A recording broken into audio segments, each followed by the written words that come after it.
प्रिय दोस्तों नमस्कार। जैसा कि आज बात करेंगे क्लास 9th प्रश्नावली 1.1 का क्वेश्चन नंबर 1। क्वेश्चन कहता है क्या शून्य एक परिमेय संख्या है, क्या इसे आप p/q के रूप में लिख सकते हैं जहां p और q पूर्णांक है और q बराबर 0 नहीं होना चाहिए। तो जांच करना है कि शून्य एक परिमेय संख्या है कि नहीं। तो आइए लिखते हैं आंसर। कहता है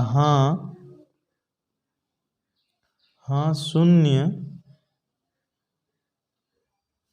एक परिमेय संख्या है। तो शून्य एक परिमेय संख्या है तो उसको अब लिखना है p/q के रूप में। कहता है हाँ इसे p/q के रूप में लिख सकते हैं। जैसे एग्जांपल लेते हैं, जैसे 0/1 ये p/q के रूप में लिखा गया जहां p बराबर 0 तथा q बराबर 0 नहीं है। तो फिर समझिए, कहता है क्या शून्य एक परिमेय संख्या है, क्या इसे आप p/q के रूप में लिख सकते हैं जहां p और q पूर्णांक है और q बराबर 0 नहीं होना चाहिए। तो लिखिए हाँ शून्य एक परिमेय संख्या है, तो इसको p/q के रूप में लिखते हैं। देखें हाँ इसे p/q के रूप में लिख सकते हैं। जैसे 0/1 जहाँ जैसे p/q हुआ तो जहाँ p बराबर 0 हो गया तथा q बराबर 0 नहीं, क्योंकि q बराबर 1 कुछ भी एग्जाम्पल दे सकते हैं। q बराबर 0 नहीं आया तो इसे p/q के रूप में लिख सकते हैं। काफ़ी इजी क्वेश्चन था। आइए 2 नंबर क्वेश्चन पर लिख लेते हैं, फिर इसको बनाते हैं। क्वेश्चन नंबर 2 कहता है 3 और 4 के बीच 6 परिमेय संख्या ज्ञात कीजिए। तो काफ़ी इजी क्वेश्चन है, आप लोग ध्यान से देखिए। तो 3 और 4 के बीच 6 परिमेय संख्या निकालने कहा, तो इसको निकालते हैं। तो 3 कहा, पहले 3 लिख लेते हैं। अब 3 के नीचे कोई नहीं तो 1 ले सकते हैं बट्टे में। 6 परिमेय संख्या निकालने कहा तो 1 बढ़ा के लिखेंगे। जैसे 3 लिख दिए, कुछ ने नीचे 1, 6 कहा तो 1 बढ़ा के गुना करेंगे 7, और वही फिर नीचे भी गुना करेंगे 1 बढ़ा के 7। और बाई चांस 7 कहता तो 3 के साथ 8 गुना करते और नीचे भी गुना करते। और बाई चांस 6 कहता तो 7 करते, और 5 कहता तो 6 करते। तो बराबर लिखेंगे 7 गुना 3 21, फिर 7 गुना 1 7 ही आएगा। फिर देखिए 3 कहा 3 ले लिया, अब कहता है 4 के नीचे कोई नहीं तो 1 ले सकते हैं, लिखेंगे 4 फिर बट्टे 1। 6 परिमेय संख्या 1 बढ़ा के लिखेंगे 7 ऊपर भी लिखेंगे तो नीचे भी। 7 गुना 4 28, फिर 7 गुना 1 7। तो अब लिखेंगे अतः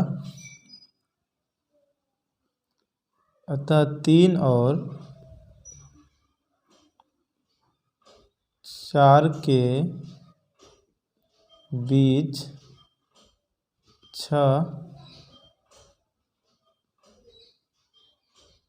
6 परिमेय संख्या।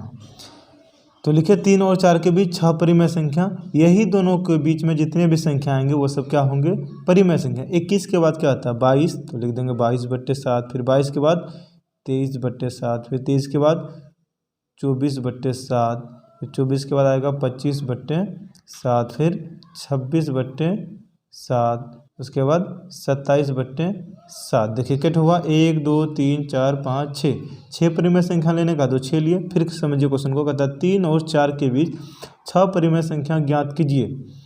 तो 3 है 3 लिख दिए, 3 के नीचे कोई नहीं तो 1 लिए बराबर, फिर 3/1 लिखे।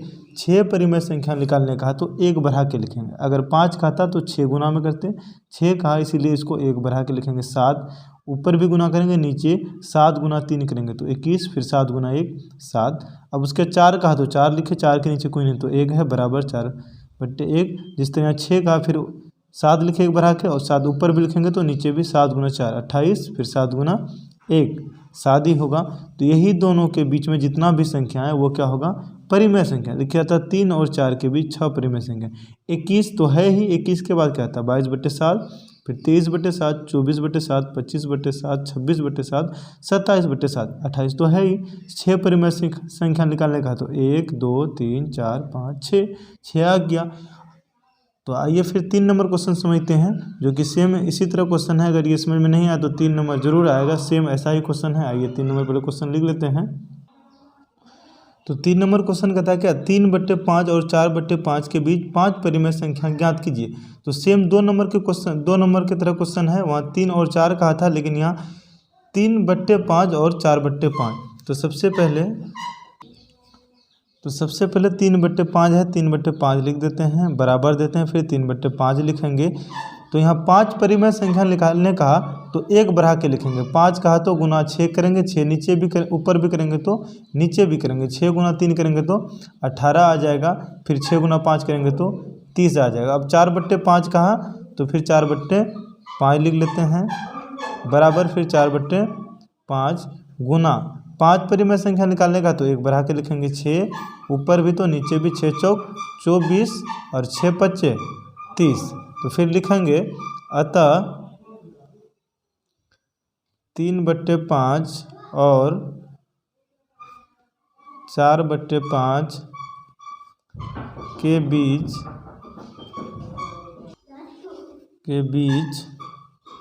5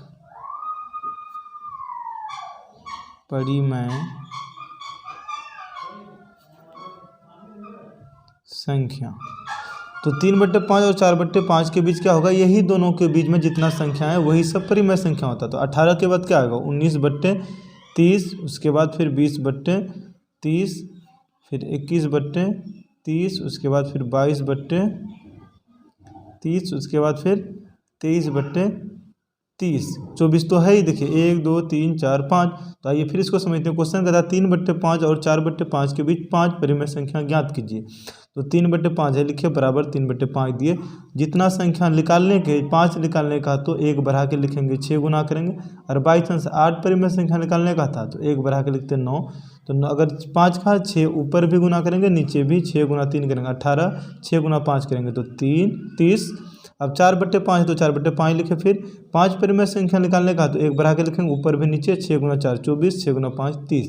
तो लिखा था 3/5 और 4/5 के बीच 5 परिमेय संख्या।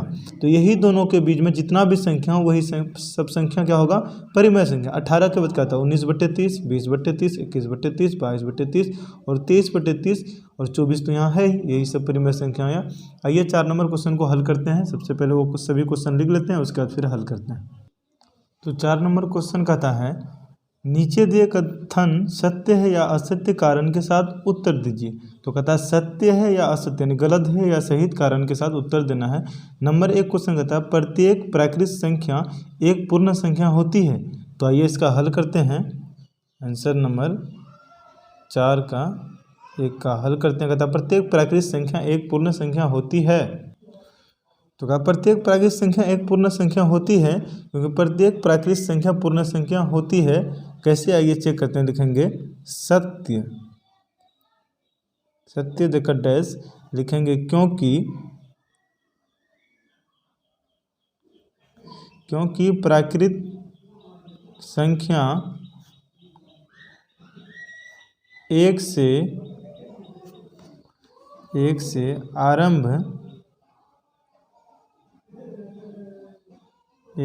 आरंभ होती है,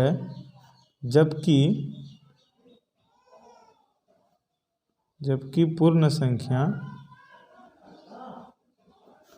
0 से आरंभ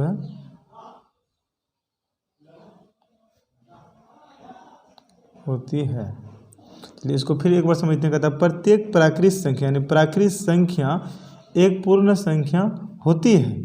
तो लिखे सत्य, क्योंकि प्राकृत संख्या 1 से शुरू होता है, 1 2 3 4 5 कुछ भी, तो 1 से शुरू होता है, लेकिन अंत तक। पूर्ण संख्या 0 से शुरू होता है, क्योंकि प्रत्येक प्राकृत संख्या पूर्ण संख्या होगा, क्योंकि 1 से शुरू होता है प्राकृत संख्या और पूर्ण संख्या 0।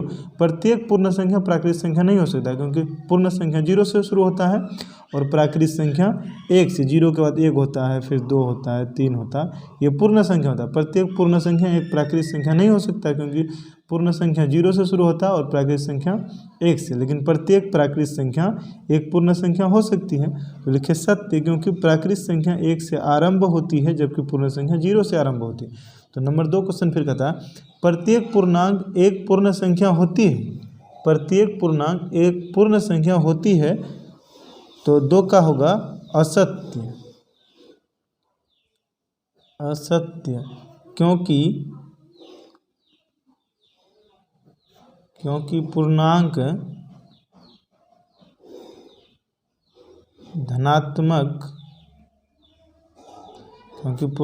धनात्मक तथा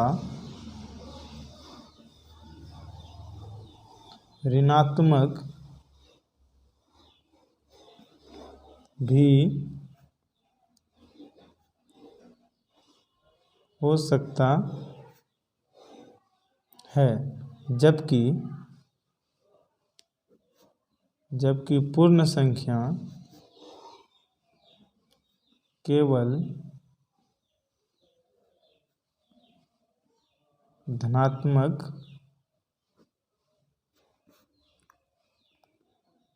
होता है। आइए फिर इसको समझते, कहता है प्रत्येक पूर्णांक एक पूर्ण संख्या है, तो लिखिए असत्य है क्योंकि पूर्णांक धनात्मक तथा ऋणात्मक होता है।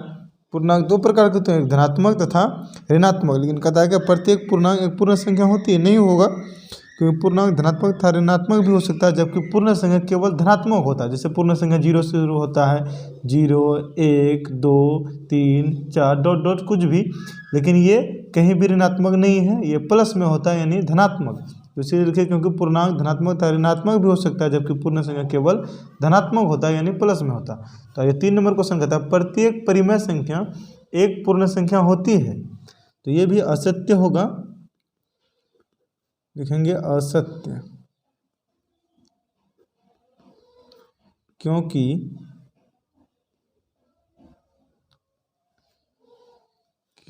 परिमेय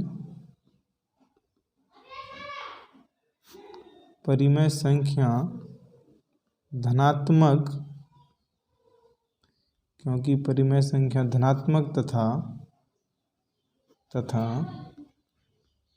ऋणात्मक दोनों ही हो सकता है,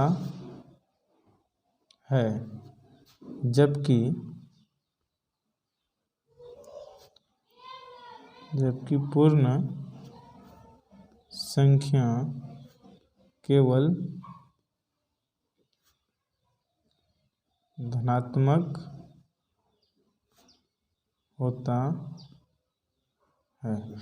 तो क्वेश्चन का फिर समझ लीजिए, प्रत्येक परिमेय संख्या यानी कोई भी परिमेय संख्या एक पूर्ण संख्या होता है। पूर्ण संख्या हमको पता है कि 0 से शुरू होता है, 0 1 2 3, जितने भी पूर्ण संख्या होता है वो क्या होता है, धनात्मक में होता है यानी प्लस में। तो क्या प्रत्येक परिमेय संख्या एक पूर्ण संख्या होती है, असत्य क्योंकि परिमेय संख्या धनात्मक तथा ऋणात्मक दोनों भी हो सकता है, यानी प्लस में भी हो सकता है, माइनस में भी हो सकता है, जैसे 1/7 या जैसे 1/-7 या -7, ये सब क्या है, परिमेय संख्या लिखेगी, क्योंकि परिमेय संख्या धनात्मक तथा ऋणात्मक दोनों हो सकता है, जबकि पूर्ण संख्या केवल धनात्मक होता है। अगर आप सब ये वीडियो समझ गए तो प्लीज़ चैनल को सब्सक्राइब जरूर करें। धन्यवाद।